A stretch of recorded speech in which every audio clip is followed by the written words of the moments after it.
Welcome back everyone to the channel. My name is Devin and today we're going to be talking about the new movie Knock at the Cabin. In today's video I will be giving a review, a little bit of a plot summary, as well as explaining the ending. This is also a very special video because I actually got to go to an early screening last night with the director M. Night Shyamalan. I got to have a meet and greet with him and actually got to interview him for 3 minutes. Now, this movie was a little bit different than a lot of M. Night Shyamalan movies I'm used to. I'm used to a lot of twists and a lot of turns, and this movie was pretty straightforward to me. I personally gave this movie a solid 4 out of 5 stars on Letterboxd. If you want to follow me on Letterboxd, click the link in the description to give me a follow on there. I do all my latest reviews right when I get out of the theater. Now, something I feel like this movie did a great job with is building tension. The movie follows a young girl named Wynn and her parents Eric and Andrew, who are out vacationing at a cabin in the woods. I personally loved how right away the viewer is thrown into the action as Dave Bautista's character of Leonard approaches Wynn while she is collecting grasshoppers. Now, these grasshoppers could have had some early foreshadowing as Eric, Andrew, and Wynn are trapped in the home just like Wynn was trapping the grasshoppers early on in the movie. He plays a question game with Wynn for a little bit, learning a lot about her, and then 3 other people are walking down the road. Leonard talks about how it's difficult to Wynn what he has to do today, and Wynn gets scared off and goes into the house. She tells Eric and Andrew that there are 4 people outside and they don't believe her. It is not until Leonard begins banging on the door that they look out the window and see that there are 3 others with weapons as well. Eric, Andrew, and Wynn of course do not let them in, but they eventually break in. When they break in, Eric and Andrew try and fight back and Eric gets knocked out unconscious. After regaining consciousness, Eric and Andrew are tied up while they let Wynn roam around. At this time, the 4 of them are standing right in front of them with their weapons. Somehow, someway, these 4 people were having constant visions showing the apocalypse and getting messages from someone. On an online message board, they were the only 4 who were having these same symptoms and visions, so they decided to meet at a boardwalk. It is here where they first learned about each other and realized that they had to do something to try and save the world. In order to save the world, they were told to go to this cabin, and this cabin had the chosen people in it. And these people in the cabin happened to be Eric, Andrew, and Wynn. Leonard explains that the only way that the world can be saved from an apocalypse is if one of the 3 kill one of the others. So Eric would have to kill Andrew, Andrew would have to kill Eric, Wynn would have to kill Eric or Andrew, or someone would have to kill Wynn. This was the only way that they could save the world according to these 4 people. And I liked how Eric and Andrew did not follow a horror thriller cliche of making stupid decisions. They were pretty logical even though Eric was severely concussed. We do learn earlier on in the movie exactly who these 4 people are. Leonard is a 2nd grade teacher as well as runs the after school programs and even coaches some of the elementary school's basketball teams. Redmond works at a gas company. Adrian, I believe, was a cook or a chef and explained how she had a son. And Sabrina was a nurse. After all their introductions and trying to convince them, things got even crazier. Rupert Grint, also known as Ron Weasley from Harry Potter, was the first to die in this movie. I personally do not watch trailers more than 30 seconds because I don't want any spoilers to the movie, so I had no idea that they were going to be killing any of the 4 people. Redmond got on his knees, put a white cloth over his head, and then was killed by the other 3. Leonard also explained that they had until tomorrow morning to make the decision, but every time one of them was going to die, bad things were going to happen even more.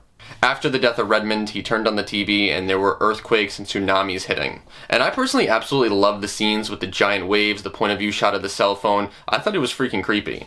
After Redmond was killed off, the movie seemed to go in a similar pattern for the rest of the time. Wynn tried to escape and Leonard caught her in the woods.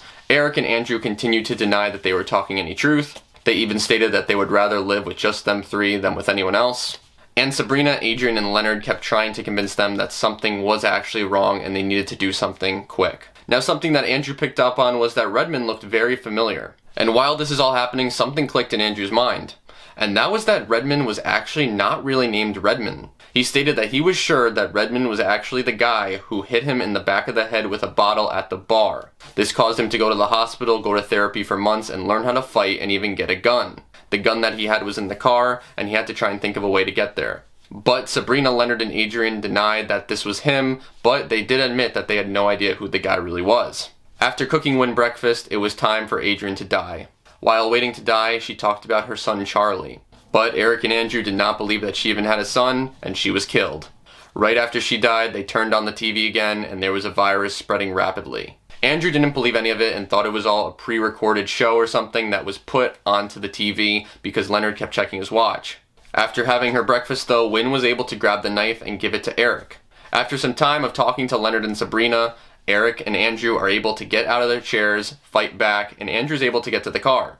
He does get hit in the leg with Sabrina's weapon, but he's able to grab his gun and scare her off. After he scares her off, he goes back into the house and threatens Leonard off of Eric. Sabrina then runs around the corner, and Andrew shoots Sabrina, killing her instantly. After Sabrina dies, Leonard turns on the TV once again, and planes are now just falling out of the air and crashing. And this is honestly one of my favorite scenes in the entire movie. I believe it was a point of view from someone on a balcony, and you could just see all the planes coming down, and it was so eerie to me. The music as well was just super eerie, and I feel like this was one of the creepiest parts of the entire film. Andrew breaks the TV though, and threatening Leonard with the gun, puts him in the bathroom and says that they are going to get out of there. But after tying Leonard in the bathroom, he hears the window break. He opens up the bathroom and does not see Leonard, but assumes he's behind the curtain. He shoots behind the shower curtain and does not hear the bullet ricochet off anything, and this is because Leonard was shot in the arm. Leonard jumps out of the curtain, tackling Andrew and grabbing the gun. It is around this time and a little earlier that Eric talks about seeing a person in the light when Redmond originally died. He talks about how he feels that he is at peace and feels like maybe they should do something. Leonard now knows that this is his time to go. He walks out onto the deck and says that they will only have a few minutes and slits his throat. Now, Dave Bautista's character was one of my favorite characters in the movie, and I feel like he really shined in this role. Before Leonard had died, Wynn was sent up into her treehouse and told to put her headphones on. After Leonard dies, Eric and Andrew talk, and Eric says that he would be at peace if he dies. He talks about how they were chosen, and the viewers are shown that all four of the characters represented the four horsemen. These were the four horsemen of the apocalypse, and these four characters showed four different qualities of all humans. Redmond represented malice because of his behavior towards Andrew. Adrian represented nurture with her cooking and her son. Leonard represented guidance with his teaching as well as coaching younger kids. And Sabrina represented healing as a nurse. After a quick discussion, Eric talks about how he is continually feeling that he is at peace and thinks about Wynn and her father Andrew walking out of Wynn's practice when she is older. We see an older version of Wynn and Andrew leaving her office and getting into the car going to dinner. Andrew then shoots Eric, killing him. Andrew then goes outside to get Wynn, and lightning is striking all around the forest and even strikes the cabin, lighting it on fire and burning it all. Andrew knows that the four of them must have come in a truck or a car, so he goes down the road after getting Wynn from the treehouse. When Wynn and Eric get into the car, they find all the belongings from the four people. They were telling the truth the whole time, as they find all their employee cards as well as a picture of Charlie and Adrian. Wynn and Andrew then stop at a diner with a lot of people watching the TV, and it turns out that the flooding had stopped instantly minutes before. I was lucky enough to attend a screening in New York City and met M. Night Shyamalan, as well as saw a Q&A with M. Night and Pete Davidson. Some of the highlights that I heard M. Night talk about was that he wanted the movie to be seen from the point of view of the family. That is why there are many shots that are the point of view of a weapon, or you're really involved in the action, camera moving very fast like that. He talked about that, as well as the fact that this cast was very diverse. Pete Davidson talked about how he made Ron Weasley scary, which was pretty funny. And something that really stood out to me regarding the point of view shots is that sometimes you'll see that a character is out of focus, in a distance, or really close up, and this was done entirely on purpose. He stated that since he wanted the film to come from the point of view of Eric, Andrew, and Wynn, that when a character was out of focus, it was them trying to not listen to them or tune out what they were saying. And I thought this was just a pretty genius filmmaking tip. I was also given the honor of interviewing director M. Night Shyamalan before the screening, so here's my interview with him right now. How are you? Amazing. So this is a little last second, so I don't have a mic, but I want to ask you, if you were forced to watch one of your movies every day for the rest of your life, which movie would it be and why? It would probably be either The Visit or Lady in the Water. One of those two, because there was a playfulness that I had about both of them that in the genetics of the piece, I wasn't being very agenda oriented. I wasn't thinking about outcomes. I wasn't thinking about this premiere day. It was just free form, and they represent me a little bit, that kind of goofy guy, lighthearted, but emotional guy. And those movies represent that kind of mischievous side. So I think those movies are rewatchable because of that kind of free spirit of it. They're not the easiest ones to market, but they have a kind of life of their own. I love The Visit, especially that crawl space. It was one of my favorite. I know my grandparents got scared of it too, so it was really funny. That was hilarious. One more question for you. Super excited to see this movie. When you think of an idea for a movie like this, what challenges do you face when you're filming the movie compared to what you thought? And just tell me your whole process through the movie. Well, it's complicated. Yeah, it's very complicated. I know that. But this idea came from a book, but it's very similar to the ideas that they come up with. What is the engine? What is the emotional engine? you have a premise, then you have to go, what is the movie actually about? You know, like The Visit is actually about forgiveness. So knowing that's ultimately what the genetics is, just knowing what you're actually talking about. So movies are excellent when everything is about the same thing, and so that'll come effortlessly if you're thinking about, you know, that the thing that you're trying to say.